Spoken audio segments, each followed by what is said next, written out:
Hello everyone! Mayong adlaw mga higala. For this video, I will be sharing my Cashew Sans Rival recipe.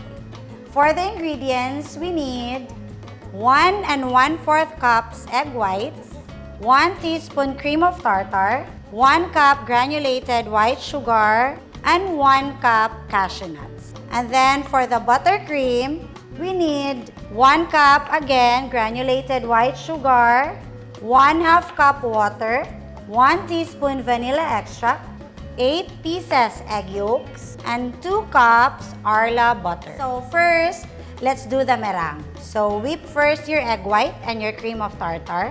Your cream of tartar, it will make your egg white more stable.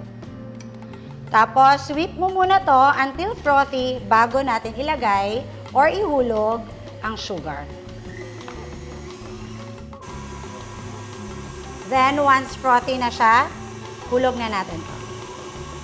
Dahan-dahan lang ha. Once mahulog na lahat si sugar, make sure to whip it until stiff but still glossy.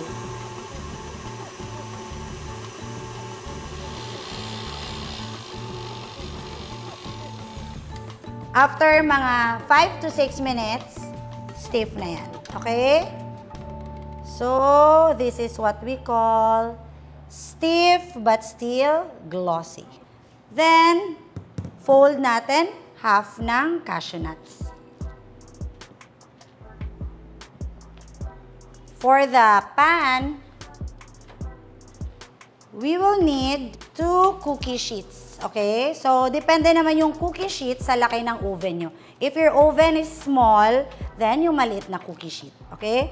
And then, place baking paper on top. You cannot use glasin kasi didikit si glasin sa meringue nyo. Then, I have here cake ring for my Sans Rival. But, if walang ganto, kasi nung chinek ko sa baba, sa store namin, wala na to.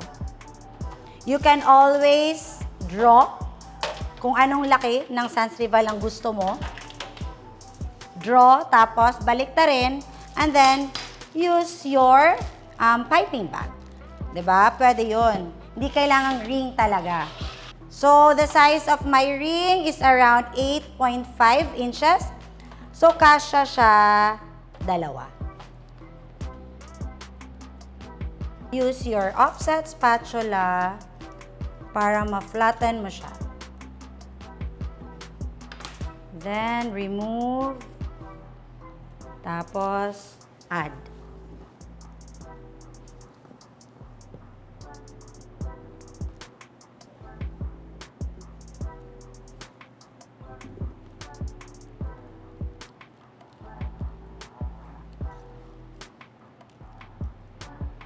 Then, i-bake natin to kaagad at below 300 degrees Fahrenheit. So, around mga 1 hour. Kailangan crispy na yung meringue mo. Then, I'll show you if walang cake ring. So, use your piping bag. Ikot natin yung pag-pipe.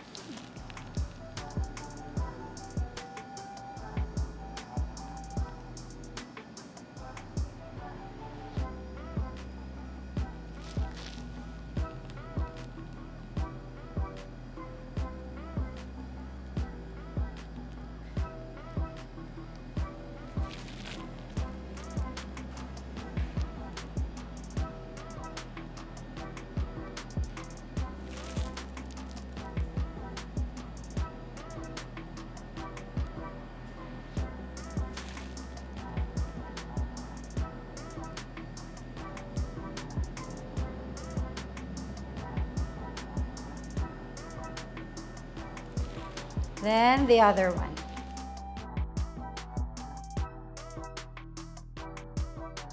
Then, bake na natin to. So, while binibake natin si meringue, which will take around mga 1 oras, make na tayo ng French buttercream. Kailangan gumawa tayo ng syrup using our sugar and water. Tapos, lutuin natin to hanggang 240 degrees Fahrenheit. So, in your saucepan, lagay first si sugar and water. Tapos, yung other mixture natin is 8 pieces egg yolks. Lagay na natin kay mixer. You can add now the vanilla extract. Medium heat tayo for this sugar syrup. If you have candy thermometer, mas better. Check for the Fahrenheit side. So, pag umabot siya ng soft ball or 240, that's the time whip na natin si egg yolk. Tapos, pag umabot siya ng 260 here, that's the time i-pour natin si syrup sa egg yolk mixture. Okay? So, if you don't have candy thermometer, later I'll teach you how to check using your fork. Okay? So, after 6 minutes, it's soft ball already. So, check natin using our fork. So, if you notice, my hair strand siya. That's around 240 going to 60. So, let's slowly whip our egg yolks. Let's check again. After 2 minutes, mas visible na yung strand niya. So, this is 260 degrees Fahrenheit already. Then, pour na natin slowly si syrup sa egg yolk mixture.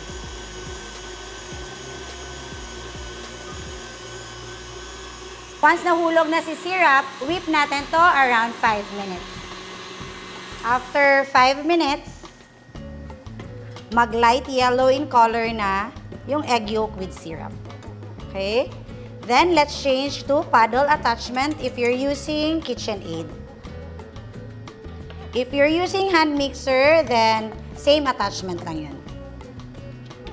Tapos, mix in na natin si butter. Tapos, mix mo ulit for another 5 minutes. Then, after 5 minutes, okay na si buttercream. Let's check our meringue. So, here's our meringue disc. Matigas na siya. Crispy na. Then, let's assemble our Sans Rival. Mas gusto ko maglagay ng buttercream konti sa plate para pandikit. Okay?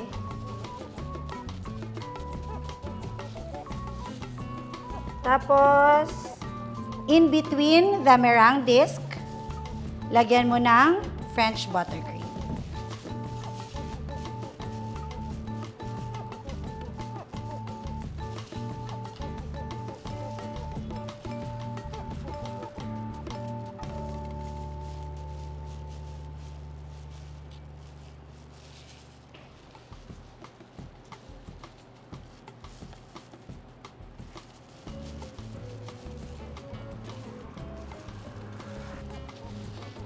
Then, after filling, chill muna natin to for around 30 minutes. After chilling, i-coat na natin lahat ng French buttercream.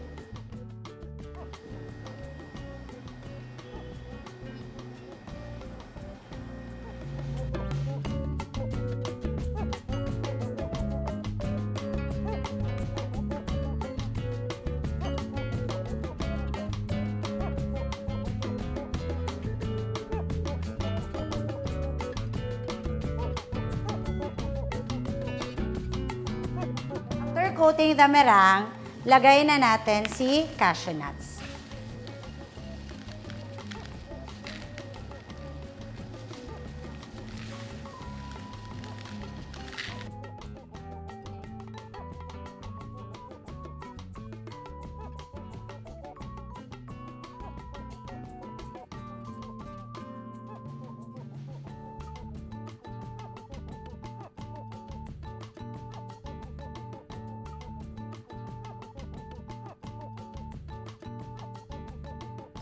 There you go, our Cashew Sans Rival cake. Guys, for the cashew nuts or any nuts, basta baking, don't forget to toast or bake it. Okay? Para mas lumabas yung aroma, tapos mawala yung mga oils niya. Again, for the ingredients, don't forget to visit Sweet House Baking Store here in Cagayan de Oro, Balingasag, or in Palawan. And don't forget to like and subscribe my YouTube channel. Enjoy baking!